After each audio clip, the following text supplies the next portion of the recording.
아니라 상견례부터 시작해서 결혼 준비가 일사천리로 진행되었어요. 연애 6개월 만에 결혼 날짜도 잡고 청첩장도 나오고 결혼 준비가 한창이던 무렵 뺑소니 교통사고로 아버지께서 돌아가셨어요. 아버지의 사업도 바로 내리막길로 들어섰고 그로 인해 빚독촉을 당하게 되었습니다. 평생을 주부로만 살아온 저희 어머니는 어쩔 줄 몰라 하셨고 저 또한 이렇게 빨리 아버지를 잃게 되리라고는 생각지 못했었기 때문에 손쓸 틈도 없이 다 잃었어요. 제 인생이 이렇게 흔들리고 있을 때 제 약혼자는 공기업의 연구원으로 입사를 했어요. 내가 사랑하는 사람이 잘 되는 모습을 보니 누구보다 기뻤고 의지가 됐어요.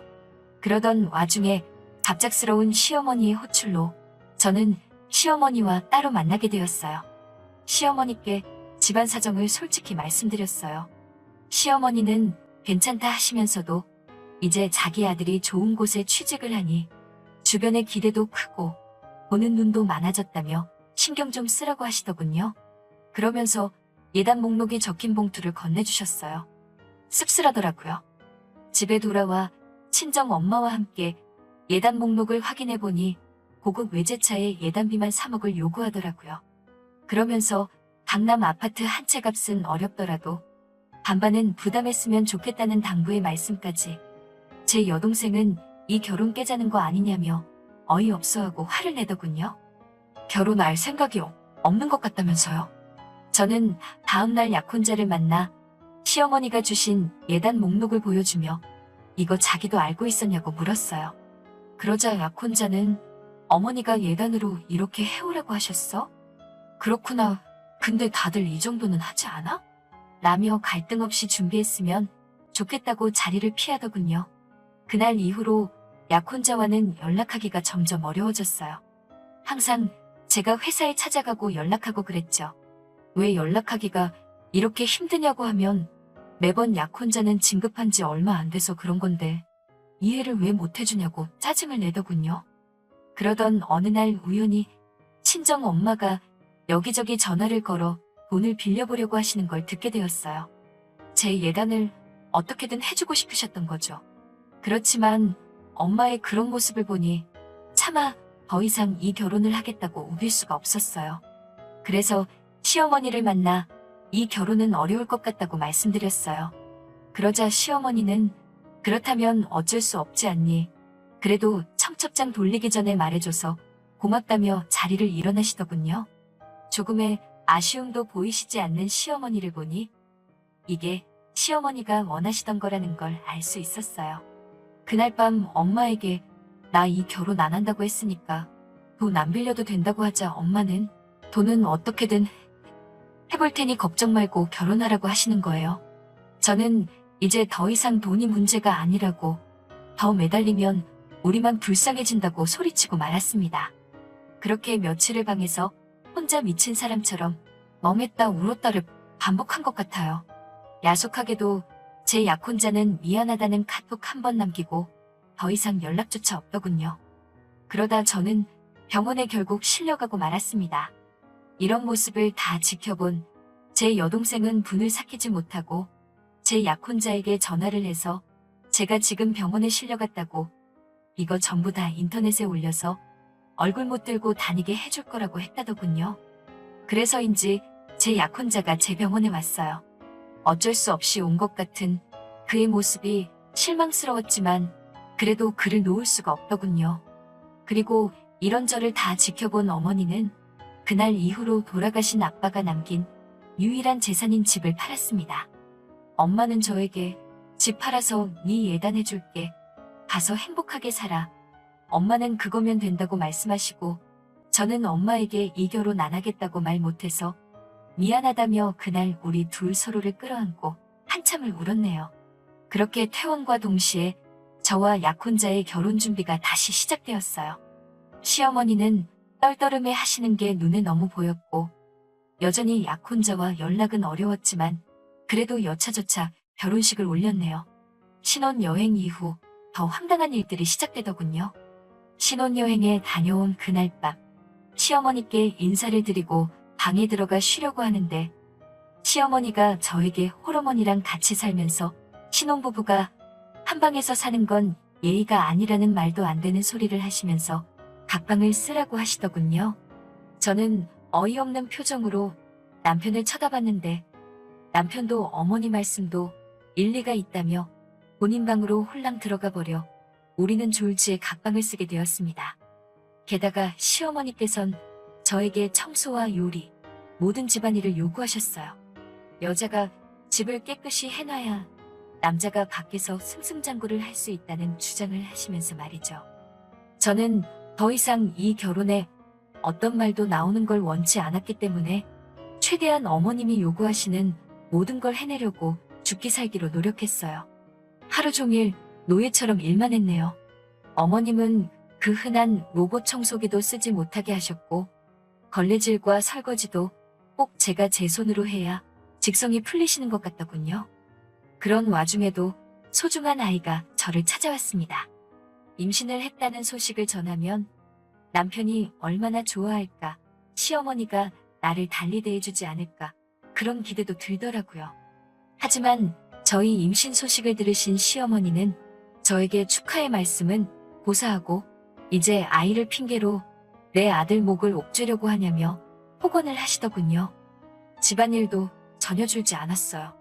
먹고 싶은 건 고사하고 식사라도 하려고 차리고 있으면 맨날 집에서 먹고 놀기만 한다는 식으로 저를 한심하게 보시더군요. 일부러 저 못 먹게 하려고 냉장고를 텅텅 비우시는 일도 부지기수였어요. 하루는 제가 견디다 못해 어머니, 저도 해올 거 다 해오고 시집왔는데 저한테 왜 이렇게 야속하게 하시냐 하니까 네가 하고 싶어서 해온 건데 뭐하러 그런 생색을 내냐면서 억울하면 다 들고 나가라고 하시더군요. 애도 필요 없다 하시면서요. 이제 와서 친정으로 돌아갈 순 없었어요. 어떻게 한 결혼인데 어떻게든 버티고 아이만 낳으면 달라질 거라는 막연한 기대로 버티고 버텼죠. 며칠 뒤 시어머니가 저녁 식사 약속이 있다고 모처럼 집을 비우셨어요. 저도 이런 날 남편이랑 데이트를 해야겠다는 생각에 남편에게 전화를 했어요. 남편은 미안한 목소리로 오늘 야근이라고 하더라고요. 저는 아쉬운 마음이 들었지만 또 한편으로는 안쓰러운 생각이 들어 그럼 저녁만 얼른 근처에서 같이 먹어야겠다는 생각으로 남편 회사로 향했어요. 회사 근처에 거의 다 도착했을 무렵 남편에게 초밥은 어떠냐고 물어보려고 전화를 하는데 순간 건너편 길에 남편과 어떤 여자가 다정하게 팔짱을 끼고 지나가는 걸 봤어요. 저는 순간 이게 무슨 상황인지 파악이 되지 않아서 남편에게 전화를 걸었습니다. 받질 않더라고요. 저는 알 수 없는 예감에 손발을 덜덜 떨며 그 둘을 미행하기 시작했어요. 한 5분 정도 걸어가니 둘이서 분위기 좋아 보이는 레스토랑으로 들어가더군요. 저는 그때만 해도 마음 한구석에서 그래 뭐 회사 일 때문이지 않을까 생각했어요. 그런데 뒤따라간 레스토랑에는 저녁 약속이 있어서 늦는다고 하신 시어머니가 계시더군요. 셋은 이미 여러 번 같이 본 적이 있는 사이 같았어요. 시어머니는 저에겐 한 번도 보여주신 적 없는 밝은 표정으로 그 아가씨의 이름을 다정히 부르며 이야기를 하고 계셨어요. 저는 그 상황을 믿고 싶지 않았지만 그들의 대화를 들으면서 비로소 모든 걸 알게 되었습니다. 그 여자는 남편의 동료이자 내연녀였고 시어머니는 그 내연녀를 마치 며느리 마냥 생각하고 계셨던 거죠.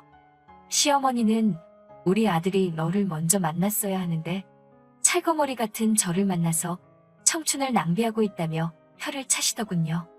저는 그 길로 집에 돌아왔어요. 냉정하게 판단해야 한다는 생각과 동시에 뱃속에 있는 내 아이가 너무 걱정이 되더라고요. 하지만 지나친 스트레스를 견디지 못하고 전 결국 일주일 뒤에 유산을 했습니다. 그러자 시어머니는 M이라는 사람이 지 몸도 똑바로 관리를 못해서 애가 죽었다며 폭언을 퍼부으시대요. 저는 더 이상 잃을 것도 눈에 보이는 것도 없었어요. 그래서 일단 증거를 확보하기 시작했어요.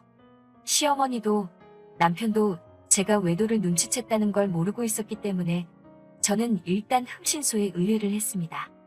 남편과 상간녀는 어찌나 자주 만나는지 흥신소에서는 이렇게 쉬운 의뢰가 없었다며 100여 장에 달하는 사진과 둘이서 모텔로 들어가는 영상까지 일주일도 걸리지 않아서 저에게 가져다 주었습니다. 이미 간통죄도 없어진 나라법에 제가 딱히 기대할 수 있는 건 없었어요. 저도 순순히 이혼해주고 물러날 생각이 없었고요. 저는 그날 저녁 식사 때 남편과 시어머니의 식사에 수면제를 섞었어요. 아니나 다를까 둘 다 식사를 마치자마자 몽롱한지 정신을 못 차리고 잠에 들더라고요. 그래서 저는 이때다 싶어 남편과 시어머니 휴대폰에서 그들의 지인들 연락처를 모조리 빼냈어요.